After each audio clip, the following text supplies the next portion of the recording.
Assalamualaikum warahmatullahi wabarakatuh.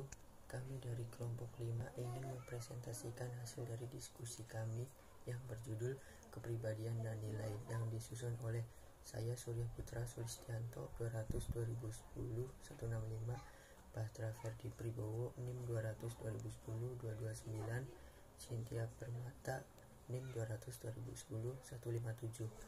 Pengertian kepribadian. Kepribadian merupakan keseluruhan cara di mana seseorang individu beraksi dan berinteraksi dengan individu lain. Pendapat ini dikemukakan oleh Gordon Allport sekitar 70 tahun yang lalu. Kepribadian ini akan mendeskripsikan sifat-sifat yang dapat diukur ditampilkan seseorang. Kepribadian sendiri bukan sebagai bakat kodrati, melainkan terbentuk oleh proses sosialisasi dan merupakan kecenderungan psikologis seseorang untuk melakukan tingkah laku sosial tertentu, baik berupa perasaan, berpikir, bersikap, dan berkehendak maupun perbuatan. Kepribadian juga bisa diartikan sebagai keseluruhan prosedur seseorang individu beraksi dan berinteraksi dengan individu lain. Kepribadian juga sering dideskripsikan dalam istilah sifat yang mampu diukur yang diperlihatkan oleh seseorang. Sedangkan definisi kepribadian menurut beberapa ahli antara lain sebagai berikut. Yang pertama, Bauer. Kepribadian adalah corak tingkah laku sosial yang meliputi corak kekuatan, dorongan, keinginan, opini, dan sikap-sikap seseorang. Yang kedua, Zuber. Kepribadian merupakan gabungan keseluruhan dari sifat-sifat yang tampak dan dapat dilihat oleh seseorang. Yang ketiga, Theodore R. Neukombe. Kepribadian adalah organisasi sikap-sikap yang dimiliki seseorang sebagai latar belakang terhadap perilaku. Yang keempat, Yeager. Kepribadian adalah keseluruhan perilaku dari seseorang individu dengan sistem kecenderungan tertentu yang berinteraksi dengan serangan instruksi.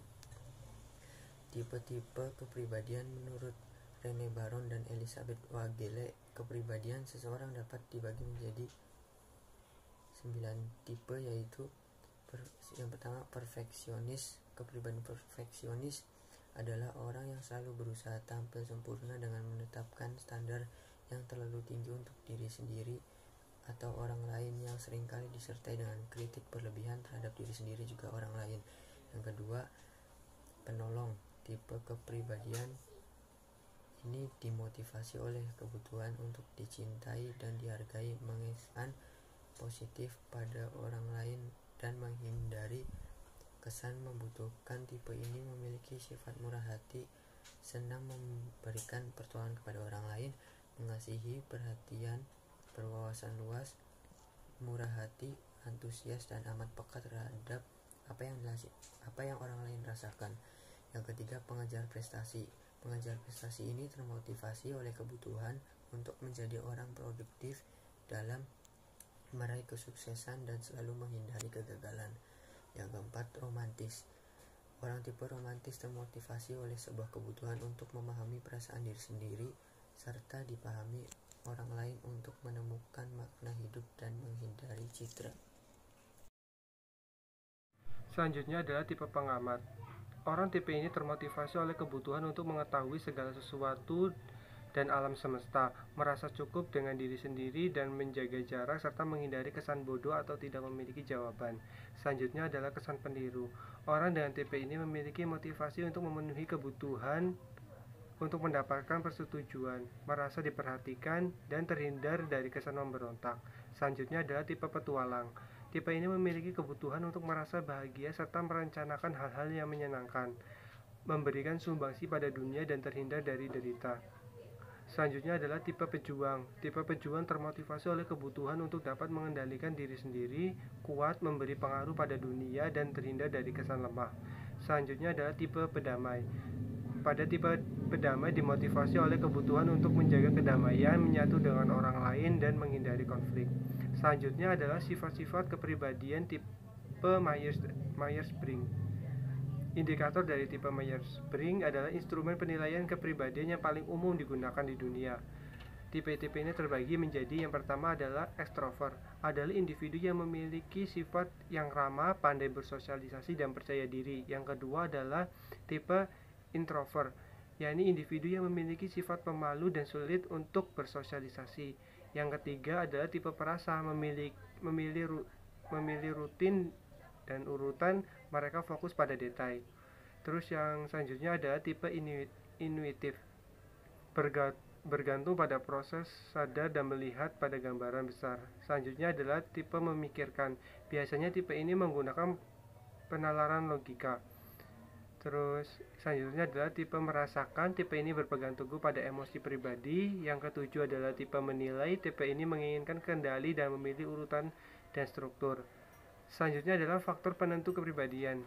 Ada dua faktor penentu kepribadian. Yang pertama adalah faktor keturunan. Keturunan merujuk pada faktor genetis seorang individu. Yang kedua adalah faktor lingkungan.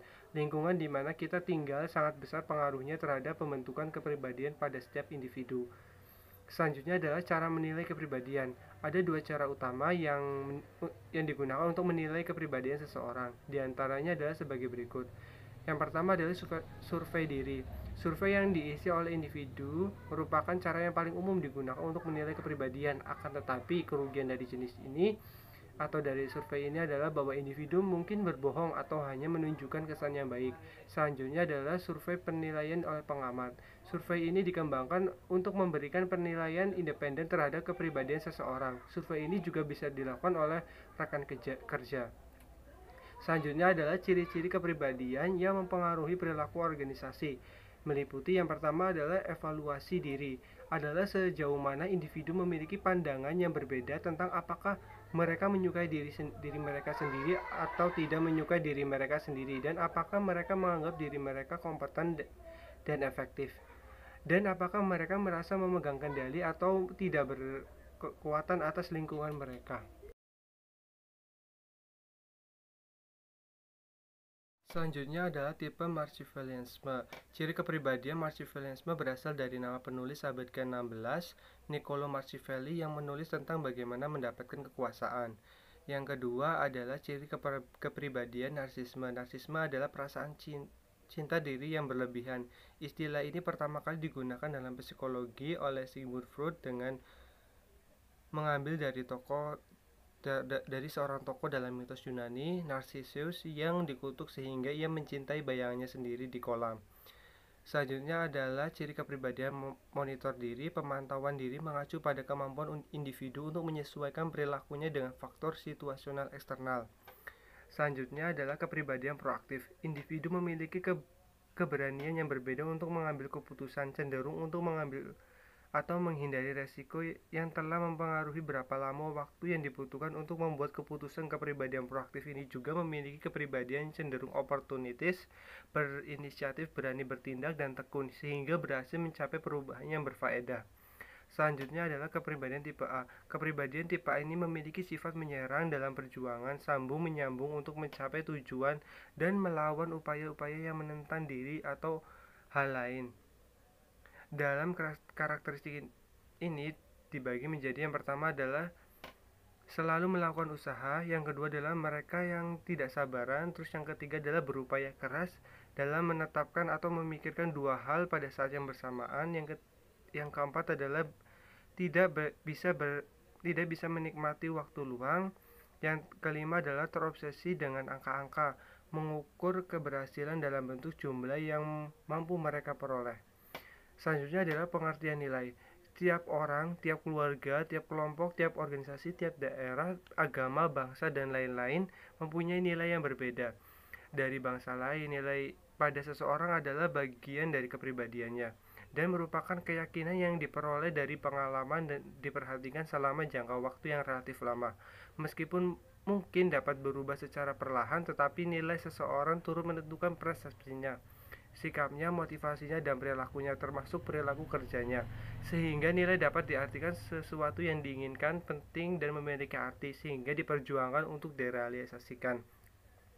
Menurut Sigit, nilai ialah keyakinan yang bertahan lama mengenai sesuatu yang dianggap berharga atau worthwhile, penting atau importance, mempunyai arti atau meaningful, diinginkan atau desirable, dan diprioritaskan atau preventable. Robin Robin juga berpendapat bahwa nilai adalah sesuatu modus, perilaku atau keadaan akhir dari ekstensi yang khas lebih disukai secara kepribadi atau sosial daripada sesuatu modus perilaku atau keadaan yang berlawanan. Menurut Indrahan, nilai dapat dibedakan menjadi dua. Yang pertama adalah nilai subjektif. Nilai subjektif yang merupakan sesuatu yang oleh seseorang dianggap dapat memenuhi kebutuhannya pada satu waktu dan oleh karena itu ia berkepentingan atasnya atau disebut bernilai atau mengandung nilai bagi orang-orang yang bersangkutan. Yang kedua adalah nilai objektif, yang artinya nilai dapat juga dipelajari sebagai sesuatu yang mengandung nilai jika seseorang tidak mungkin bagi orang lain. Berbeda dengan Robin berpendapat bahwa nilai dapat dibagi menjadi dua, yaitu nilai instrumental dan nilai terminal. Yang pertama adalah nilai terminal. Nilai terminal merupakan keadaan akhir kehidupan yang diinginkan atau tujuan-tujuan yang ingin dicapai seseorang selama masa hidupnya. Yang kedua adalah nilai instrumental. Nilai perilaku atau cara-cara yang lebih disukai untuk mencapai nilai terminal seseorang.